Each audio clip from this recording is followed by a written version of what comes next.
아이 손흥민. 네. 아이 손흥민입니다. 어제 진짜 발리 보고 네. 너무 행복한 거야 어제. 어제 너무 잘했죠. 네. 그러니까 손흥민 선수가 어제 폼도 일단 좋았어요. 네네. 그러니까 기본적으로 최근에 그러니까 시즌 극초반에는 손흥민 선수의 폼도 사실은 썩 좋지 않았죠. 네네. 아주 초반에. 근데 조금씩 이제 폼이 올라오면서 어제 경기뿐만 아니라 사실 최근에 뭐 지난주에 프랑크푸르트전도 마찬가지고 최근의 경기들을 보면 폼이 다시 많이 올라왔어요. 네. 지난 시즌에 준하는 그런 모습까지 올라오면서 사실 컨디션도 매우 좋고요. 네. 근데 여기서 이제 하나 또 추가가 되는 것이 이제 페리치와 세세뇽 아 그렇죠. 요 조합에 문제가 이제 있다. 네네. 라는 얘기가 계속 나왔었죠. 지금 사실은 페리시치가 처음 왔을 때 손흥민과 공존 문제를 얘기하면서 그래도 많은 분들이 좀 세세뇽보다는 뭐 페리시치가 초반입니다. 그러니까 극초반에 뭐 둘이 맞추면 잘 될 거다 뭐 이렇게 이제 많이들 얘기를 하시는 분도 계셨는데 지금 뭔가 데이터적으로 네. 확실히 손흥민이 세세뇽이 나왔을 때 기록적인 면에서 조금 공격 포인트를 올리는 것 같아요. 그러니까 같이 뛴 시간을 따지면 네네. 그러니까 페리치랑 손흥민이 뛰었을 때는 손흥민이 공격 포인트가 없죠. 근데 이제 9경기 지금 없고. 그렇죠. 그런데 이제 세세뇽과 손흥민이 뛰었을 때는 손흥민 선수가 일단은 득점도 5개나 기록을 했고요. 어시스트도 있고. 네. 그러니까 일단 공격 포인트가 생성이 되고 있어요. 손흥민 선수 입장에서. 그렇습니다. 그러다 보니까 이게 세세뇽이 나왔을 때 손흥민 선수의 플레이가 좋아진다. 이건 근데 사실은 페리치랑 손흥민 선수가 이게 호흡이 안 맞는다.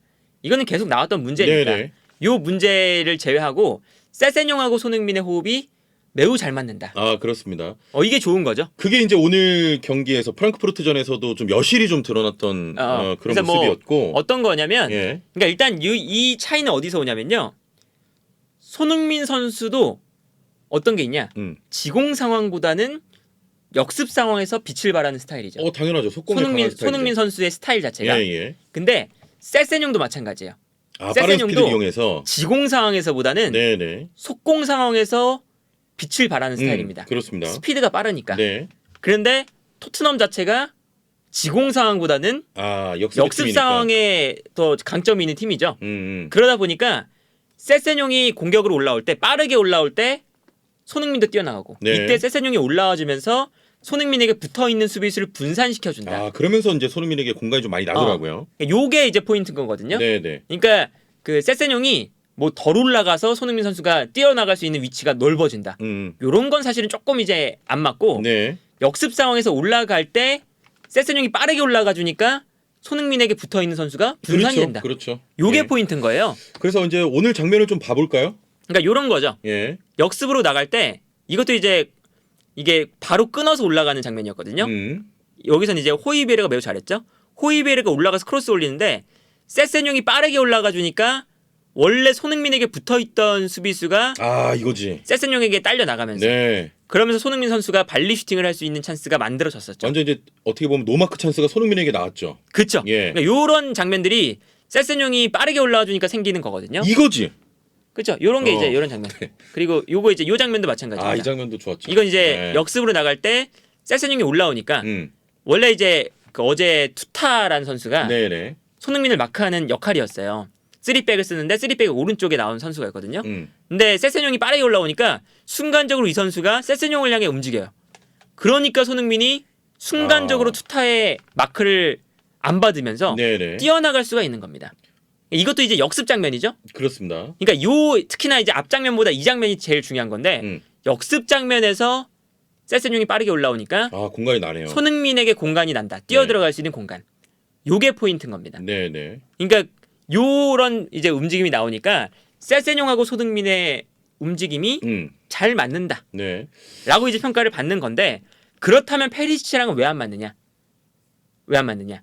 페리치는 반대로 속공 상황보다는 지공 상황이 조금 더 적합해요. 본인이 조금 돌파하면서 크로스 올려주는 역할들을 많이 하니까. 크로스뿐만 아니라 인터밀란전 지공 상황에서 크로스나 뭐 연계 플레이나 이런 게 좋았던 선수입니다. 사실은. 그러니까 단 한 시즌 전만 해도 좋았던 선수가 하기 때문에 그러니까 페리치가 세세뇽하고 다르게 손흥민과 다르게 토트넘과 다르게 역습 상황보다는 지공 상황이 좋다는 거예요. 그러니까 이게 스타일이 아예 다른 거죠. 네. 그러니까 그게 문제가 뭐냐면 그러니까 손흥민보다 페리치가 높게 올라가 있다. 이렇게 이제 평가를 받는 히트맵을 보면요. 보통 울버햄튼 전이나 풀럼 전이나 네. 풀럼 전은 아니구나. 울버햄튼 전이나 이렇게 조금 더 토트넘이 조금 더 볼을 소유하면서 공격을 해야 되는 경기들. 마르세유 전이나 네. 이런 경기들이거든요. 그러니까 페리치가 지공 상황일 때 올라가서 크로스를 올리고 올라가서 이제 뭔가 자기가 마무리를 짓고 이런 장면이 많이 나와요. 네. 그러다 보니까 사실 손흥민 선수도 역습 상황에서 잘하는데 지공 상황이 되다 보니까 역습도 안 맞고 또 역습으로 나갈 때는 페리치가 빠르게 올라와서 세세뇽처럼 역습을 지원해주는 또 스타일이 아니니까 손흥민의 역습도 좀 안 살고 이런 거거든요. 네네. 네. 그 얘기는 약간 이제 상대 팀의 상성에 따라서 좀 고루 배치가 될 수 있을 것도 같거든요. 그러니까 그쵸, 엉덩이를 예. 쫙 패는 팀에는 페리시치가 나올 가능성도 있고. 그런 게 이제 사실 돼야 되는 거죠. 네네. 그러니까 이제 그 지공 상황, 그러니까 콘테 감독이 왜 페리치를 데려왔는지, 왜 히샬리송을 데려왔는지가 어느 정도 이해가 되는 측면이 있어요. 네. 어떤 거냐면 결국 우승하는 팀, 이제 강팀들은 필연적으로 밀집 수비를 하는 팀을 만나게 돼 있어요. 필연적으로. 네. 뭐 리버풀, 맨시티 뭐 이런 팀들 보면 밀집 수비 많이 만나잖아요. 필연적으로 그런 팀들을 많이 만나게 되는데 토트넘이 역습에 너무나 특화되어 있다 보니까 지난 시즌도 이게 그 우리가 봤지만 토트넘의 경기력이 들쑥날쑥할 때가 많았거든요. 네. 그러니까 좋을 때는 손흥민이 막 두세 골 넣어. 근데 안 좋을 땐 또 케인도 득점 못하고 손흥민도 득점 못하면서 너무 답답해. 그러니까 이게 경기력의 이 등락이 심했던 이유는 토트넘의 상성이 있기 때문에. 네. 그러니까 이 상성은 맨시티와 리버풀도 이길 수 있을 만큼의 강한 역습. 아유 너무 심해. 근데 토트넘은. 반면에 벌리 같은 팀을 만났을 때 득점을 못하고 오히려 역습을 당하면서 실점하게 되는 네, 장면이 네. 나오는 약점, 그 지공 상황에서의 약점. 이런 게 이제 너무 명확한 거거든요. 그러니까 뭐 벌리뿐만 아니라 이런 수비하는 팀들 있잖아요. 네. 그런 팀들에게 약했던 그런 기억이 있기 때문에 콘테 감독이 결국에는 토트넘이라는 팀에 부족했던 점들. 그러니까 우승을 하거나 이렇게 조금 더 경쟁력이 있는 팀을 꾸리기 위해서는 어쨌든 다른 공격 패턴이 좀 필요하다. 네. 이런 측면은 이해가 갑니다. 일단은. 그렇습니다. 근데 이해가 가는데 여기서 문제는 뭐냐면 일단 토트넘의 강점은 역습이거든요. 그렇죠. 그러니까 기본적으로 토트넘이 잘했던 건 역습인데 이게 그 다른 공격 패턴을 만든다. 요거에 조금 이제 초점이 맞춰져 있다 보니까 오히려 손흥민에게도 좀 피해가 가는 거예요. 네네. 그게 이제 문제였던 거죠. 그러면서 이제 사실은 꾸역승할 때 페리시치가 또 공격 포인트를 기록했던 게 많아요. 크로스 올리고 뭐 헤더를 넣고 뭐 지금 그 케인이 공격 넣고. 그 어시스트 순위가 클루셉스키랑 공동 1등이거든요. 네네. 그러니까 그런 것처럼 그러니까 답답한 경기에서 꾸역승 나올 때 이럴 때 보면 지공 상황에서 콘테가 원하는 게 뭐구나. 원하는 게 어떤 점이구나. 요거를 이제 알 수가 있는데 일단은 토트넘이 역습을 하는 장면들이 많으니까 이게 페리치랑 손흥민 요 두 선수랑 안 맞는 게 나오는 거죠. 네네. 네. 자 일단은 세세뇽하고는 지금까지 봤을 때는 손흥민 선수가 골도 기록하고 뭐 공격 포인트 기록하면서 좀 잘 맞는 느낌인데 결국에는 역시 토트넘도 많은 또 경기를 치러야 되고 장기적으로 봤을 때는 결국엔 늘 얘기하는 것처럼 페리시치와의 어떤 공존 문제도 추후에는 좀 그렇죠. 풀어야 될 숙제 아니겠습니까? 있는 거죠. 그러니까 네. 뭐 이제 그 콘테 감독이 어제 경기 인터뷰 시작할 때 경기 전 인터뷰에서 페리치가 그 인터밀란 때부터 부상이 있었거든요. 네네. 근데 그 부상이 완벽하게 회복이 안 돼서 조금 더 기다려야 될 것 같다. 그래서 오늘 경기 이제 페리치가 못 나오는 이유가 그런 문제다. 이렇게 이제 이야기를 하기도 했어요. 그러니까 기본적으로 페리시치의 폼도 완벽하지 않아요. 네. 근데 여기에 더해서 토트넘의 강점이 역습인데 이제 그렇지. 지공 상황에 조금 더 이제 강점이 있는 페리치가 있다 보니까 네네. 여기서 손흥민하고도 안 맞고 그런 문제가 있기 때문에 지금 이 페리치와 손흥민 그리고 세세뇽과 손흥민 요 조합의 문제가 계속 나오고 있는 거다. 네 그렇습니다. 이렇게 볼 수가 있는 겁니다. 네. 자 그리고 뭐 조합의 문제로 저희가 설명을 드리고 있습니다만 사실 어제 해리케인이 잘하면서 또 손흥민이 골 넣는 것도 있는 것 그런 같아요. 것도 있어요. 네. 사실은 그 역습할 때 결국에 이 역습하는 장면에서는요. 기본적으로 윙백이 측면 공격수보다 빠르게 그러니까 높은 위치에서 뛰어나기가 어려워요. 네네. 그러니까 이제 우리가 그 어떤 분석들이 있었냐. 역습할 때 페리치가 손흥민보다 역습을 하는데 높이 있어.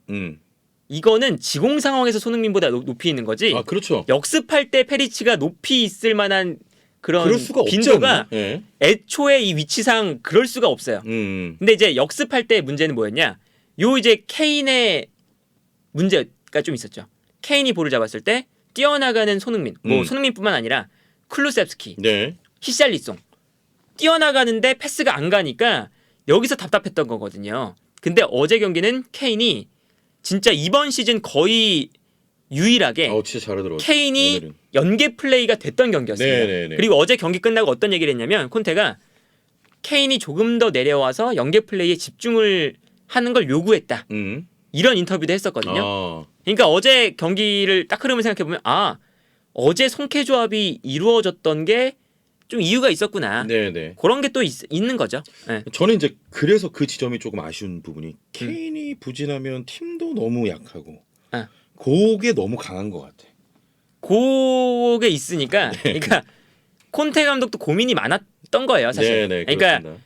손흥민과 케인 이 두 조합이 너무 강력한데 너무 토트넘은 이 두 조합만 의존을 하는 팀이에요. 그렇습니다. 케인이 안 풀리면 패스가 안 되고 네. 손흥민이 안 뛰어나가면 역습이 안 되고 그러니까 너무 두 선수한테만 의존을 하고 있는 팀이니까 결국에 뭔가 계속 콘테가 얘기를 했잖아요. 뭐 우승 경쟁하고 싶다. 뭐 맨시티보다 퀄리티가 안 되는 건 알고 있지만 네. 우리의 목표는 우승이다. 퀄리티를 더 높여야 된다. 계속 이런 걸 얘기하는 거 보면 더 높은 지역에서 토트넘이 싸우려면 그러니까 다양한 무기가 좀 있어야 되는 거거든요. 그렇죠. 이제 그러한 이제 측면에서 콘테가 계속 이제 고민을 하면서 뭐 페리시뿐만 아니라 히샬리송, 네. 비수마 이런 선수들 영입한 게 그러니까 조금 더 다양한 공격 패턴이나 다양한 전술을 계속 이제 생각은 나름 했던 것 같아요. 네네. 근데 이게 안 통해서 문제였던 거지. 그렇습니다. 자, 아무튼 뭐 토트넘이 지금 그래도 승리를 거두면서 좀 불안하지만 1위를 달리고 있고 네. 거기서 이제 손흥민 선수가 두 골을 터뜨리면서 그래도 대단히 기분 좋은 또 새벽을 보냈는데 일단 세세뇽과 손흥민 선수의 호흡은 오늘 경기를 통해서 봤을 때는 굉장히 좋아 보인다. 그렇죠. 네, 나름 괜찮다. 네. 그리고 세세뇇이 확실히 손흥민 선수의 움직임을 살려준다. 라는 게 있는 거죠. 확실히 둘 다 빠르니까 세세뇇이 좀 빠르게 손흥민에게 올라와서 집중되는 수비를 조금 끌고 가주는 것도 있는 것 같아요. 그렇죠. 그러니까 이제 공간도 많이 그런 나고. 점에서 세세뇽이 매우 좋은 활약을 펼쳤고 이번 네. 경기뿐만 아니라 지난 경기에서도 잘했거든요. 맞아요. 그러니까 세세뇽도 요게 지금 확실한 성장세가 있긴 합니다. 확실한 성장세를 지난 시즌에 비해서 많이 늘었어. 많이 이제 늘었고 네네. 공격적인 이제 올라오는 플레이나 이런 것들이 확실히 세세뇽이 좋아졌다. 네네. 저는 이거 진짜 궁금해서 한 가지만 딱 여쭤보고 끝내고 싶은데 그 지금 손흥민하고 세세뇽이 잘 맞잖아요. 어찌됐건. 네. 그러면 굳이 3-5-1을 안 쓰고 3-4-3을 써서 세세뇽을 받쳐주는 이런 전술은 좀 어떻습니까? 그게 뭔 소리야? 그러니까 이제 3-5-2 말고 3-5-1을 굳이 안 쓰더라도 세세뇽하고 조합으로 좀 나가게 해서. 근데 3-5-2도 사실은 세세뇽하고 손흥민 조합이거든요. 그렇지만 왜 3-5-2 할 때 좀 문제점도 있을 수 있잖아요. 차라리 3-4-3의 세세뇽. 요거는 근데 그건 것 같아. 포메이션에 그냥 좀 장난이다. 포메이션 장난이다. 그러니까 뭐 3-5-2를 쓰든 3-4-3을 쓰든 어쨌든 장단점은 있고 세세뇽하고 손흥민의 조합은 계속 이루어져요. 네네. 근데 여기서 이제 3-5-1을 썼을 때는 미드필더 숫자가 많아지니까 토트넘이 단순히 그냥 세세뇽 손흥민 조합만 요걸 생각해서 3-4-3을 쓸 수는 없잖아요. 그렇죠. 3-5-1을 쓸 때도 있어야 되고 네네. 3-4-3을 썼을 때도 있어야 되고 근데 이제 3-4-3을 쓸 때는 또 손흥민과 세세뇽 요 조합도 좋지만 반대로 반대편에 있는 조합도 살아나야 되는 거지. 아무래도 이 3-4-3 조합은 왼쪽 측면 공격수만 나오는 게 아니라 오른쪽 측면 공격수도 나오는 조합이거든요. 네네. 그러니까 히샬리송하고 에메르송이나 히샬리송하고 뭐 도어티 혹은 이제 뭐 쿨루셉스키 이렇게 이제 나왔을 때 오른쪽 라인도 살아나야 되는 전형이 3-4-3입니다. 네네. 근데 3-5-2 전형은 어쨌든 투톱이니까 이 투톱 전형은 아무래도 이제 중원 라인 조금 더 살아나야 되는 전형이고 이런 이제 측면에서 사실 윙백의 좀 조합 이런 것도 중요하긴 하지만 어떤 전형을 적절한 때에 쓰느냐. 네. 요게 지금 중요하다. 알겠습니다. 자, 토트넘 소식도 여기서 좀 마무리해 보도록 하겠습니다. 네.